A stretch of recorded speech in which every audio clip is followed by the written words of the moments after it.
Tal amigos? ¿Cómo están? Bienvenidos a Cuestiones de Juristas. El día de hoy veremos rápidamente algunas teorías de la interpretación jurídica. Para empezar, analizaremos la teoría de carácter objetivista. ¿En qué consiste esta teoría de carácter objetivista? Como su nombre lo indica, parte de una realidad objetiva, ¿no? En ese sentido, los enunciados interpretativos son susceptibles de ser calificados como verdaderos o falsos porque se supone que son descriptivos de la realidad jurídica. Consecuentemente, solo puede haber una única interpretación correcta.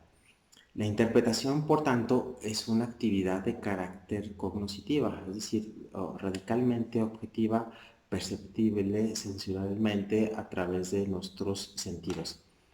Interpretar consiste en verificar el significado objetivo de los textos normativos, es decir, la interpretación se basa en descubrir ese significado de carácter objetivo y el intérprete únicamente da cuenta de ese significado. Consecuentemente, se parte de una concepción de un sistema jurídico completo, de un sistema jurídico coherente, es decir, no hay lugar para las lagunas, tampoco hay lugar para las antinomias o conflictos entre normas jurídicas. También esa teoría sostiene que, partiendo de esa objetividad, no hay lugar para la discrecionalidad judicial, es decir, la discrecionalidad judicial está completamente descartada para esta teoría y esta teoría también se basa en el principio de legalidad, de sujeción del juez a la ley y es propia de la dogmática jurídica del siglo XIX. Ahora, en contraposición a esta teoría tenemos la teoría de carácter subjetivista. Esta teoría parte de postulados completamente contrarios a la de carácter objetivista que acabamos de ver. Por ejemplo, la teoría subjetivista sostiene que los enunciados interpretativos no son verdaderos o falsos, o sea, y consecuentemente no hay alguna interpretación correcta. ¿Por qué? Porque los significados, es decir, la interpretación es radicalmente determinada. Es decir, hay discrecionalidad en la atribución de significados.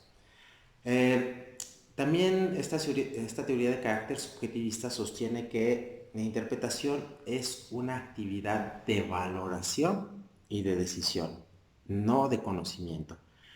No existe un significado propio para las palabras. Este es otro postulado que sostiene la teoría subjetivista. Es decir, no podemos considerar algo así como la esencia de las palabras.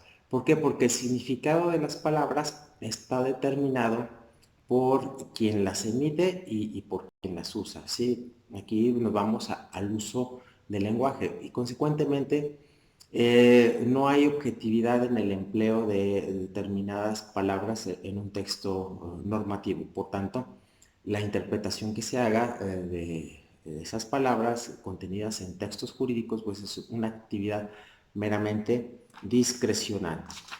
Consecuentemente también depende de la postura valorativa del intérprete. ¿Sí?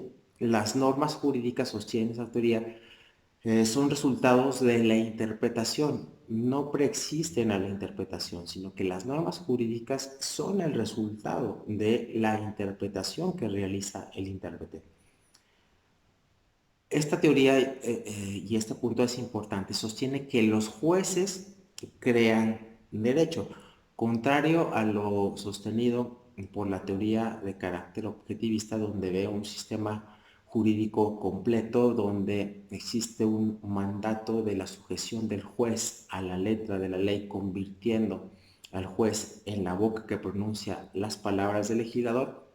Esta teoría sostiene que el juez crea derecho y el juez crea derecho cuando se le presentan casos de lagunas, es decir, vacíos normativos o también los conflictos conocidos como antinomias, es decir, confrontaciones entre las normas jurídicas.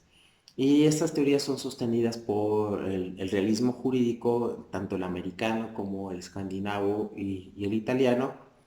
Y por último se señala que el intérprete puede argumentar convincentemente según los modelos de racionalidad acogidos en la comunidad cultural en la que se desempeña. Como una síntesis de estas dos teorías, la objetivista y la subjetivista, existe una teoría intermedia que trata de comulgar ambos postulados. ¿Qué es lo que señala esta teoría? Los textos jurídicos están parcialmente indeterminados, es decir, no es cierto que todos los problemas de interpretación sean problemas de decisión, pero tampoco cabe señalar que en todos los casos existan dudas en cuanto al significado, es decir, reconoce por un lado la existencia de casos fáciles, casos donde el texto se puede conocer y por tanto no necesita mayor interpretación, y también reconoce la existencia de casos difíciles donde aquí sí hay margen para la discrecionalidad. Y estos casos difíciles, bueno, son los muy recurridos de las lagunas y las antinomias, ¿sí? Entonces, a veces la interpretación es una actividad de decisión y a veces pues es una actividad de conocimiento. Es una actividad de decisión que es hasta cierto punto discrecional en los casos difíciles, pero es una actividad de conocimiento pues en los casos fáciles, donde no hay mayor problema en cuanto a determinar el significado de las normas. También reconoce la presencia de la vaguedad. Esta es la textura abierta del lenguaje. La existencia de palabras afectadas de vaguedad, bueno, permiten también un amplio margen de discrecionalidad del intérprete a la hora de adscribir el significado a una norma. Esta tesis también señala que hay normas con un núcleo claro, pero también hay normas que presentan zonas de penumbra y en esta área de penumbra es donde se presenta la discrecionalidad del juez a la hora de adscribir un significado. Esta teoría también señala que es falso que los jueces decidan sin discrecionalidad, pero también es falso que los jueces siempre decidan con discrecionalidad. Y esto por la acotación que hacíamos. Bueno, en los casos sencillos donde no hay problema en torno al significado de la norma, bueno, aquí no hay discrecionalidad, ¿no? Pero en los casos difíciles donde hay vaguedad en el lenguaje, donde se presenta alguna laguna, donde se presenta alguna antinomia, bueno, aquí sí se presenta la discrecionalidad del intérprete y del juzgador a la hora de resolver un caso. Y esta teoría distingue entre adscribir y describir el significado. La adscripción del significado la vamos a dejar para aquellos casos de significado dudoso, de problemas de carácter interpretativo, sea ambigüedad, vaguedad en el lenguaje, un problema de una laguna, un problema de una antinomia. Pero describir el significado pues es una actividad que se da cuando la norma es clara, es decir, no hay mayor problema en cuanto a su interpretación jurídica. Otra teoría particularmente importante es la constructivista de Ronald Dworkin. ¿Qué significa para Dworkin interpretar? Para Dworkin, interpretar consiste en mostrar el objeto interpretado bajo su mejor perspectiva, es decir, tratando de mostrar, como coloquialmente se dice, su mejor cara. Y hay varias etapas, ¿no? Dworkin señala que en este proceso interpretativo partimos de una etapa preinterpretativa, donde se distingue el objeto a interpretar, y luego tenemos la etapa interpretativa propiamente, donde se establece una justificación, es decir, se dan argumentos sobre la práctica en cuestión, es decir, sobre el significado del objeto a interpretar, y una etapa post-interpretativa donde el intérprete adapta su concepción para ajustarse a la mejor justificación posible en la etapa interpretativa. Como lo señalamos, para Dworkin interpretar consiste en mostrar el objeto interpretado bajo su mejor perspectiva. Consecuentemente, en esta tercera etapa postinterpretativa, el intérprete realiza un esfuerzo para adaptar su postura bajo esa mejor perspectiva del objeto interpretado. Dworkin también por ahí nos señala una serie de pasos que se debe de realizar en el proceso de interpretación. Nos señala, bueno, en primer lugar, hay que hacer una lista de interpretaciones posibles. Si tenemos una norma con algunas dudas sobre su interpretación, vamos a hacer un listado de cómo puede interpretarse esa norma jurídica. Hay que confrontarlas, esas interpretaciones posibles, con el texto de la ley, con la jurisprudencia, con los precedentes, y eliminar aquella interpretación que ya haya sido resuelta. Hay que detectar también cuál interpretación descansa en una directriz política y cuál interpretación descansa en argumentos de principio. Y hay que eliminar aquellas interpretaciones que descansen en una directriz política, ¿sí? Y hay que siempre preferir aquellos argumentos, aquellas interpretaciones que descansen en argumentos de principio. Hay que analizar las interpretaciones a la luz de la práctica jurídica de la comunidad correspondiente. Hay que elegir aquella interpretación, dice Dworkin, que se adapte a la noción de derecho como una integridad histórica. Esto nos lleva también a tratar de elegir la única interpretación correcta, la única respuesta correcta, recurriendo a la mejor perspectiva de la comunidad de acuerdo con su moralidad política. Y aquí se da una estrecha conexión entre el derecho y la moral, es decir, tratar de interpretar las normas de acuerdo con la mejor perspectiva de esa comunidad política, de acuerdo a su moralidad política. ¿Y qué es esto de la moralidad? ¿Qué significa esto de la moralidad política? Bueno, pues es la forma en la que la sociedad estima que es mejor organizarle. Posteriormente abordaremos a mayor detalle algunas de estas cuestiones que sostiene Ronald Dworkin, sobre todo en el tema de los principios.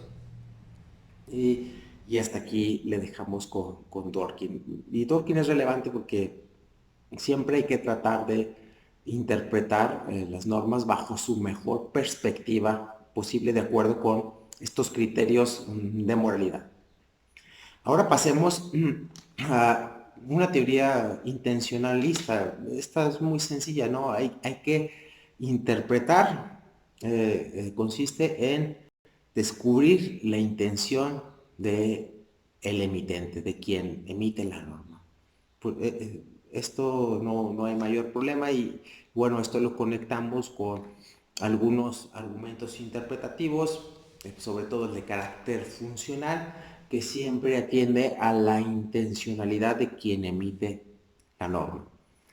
Por otra parte, también existe la teoría de la discrecionalidad de Hart, ¿sí?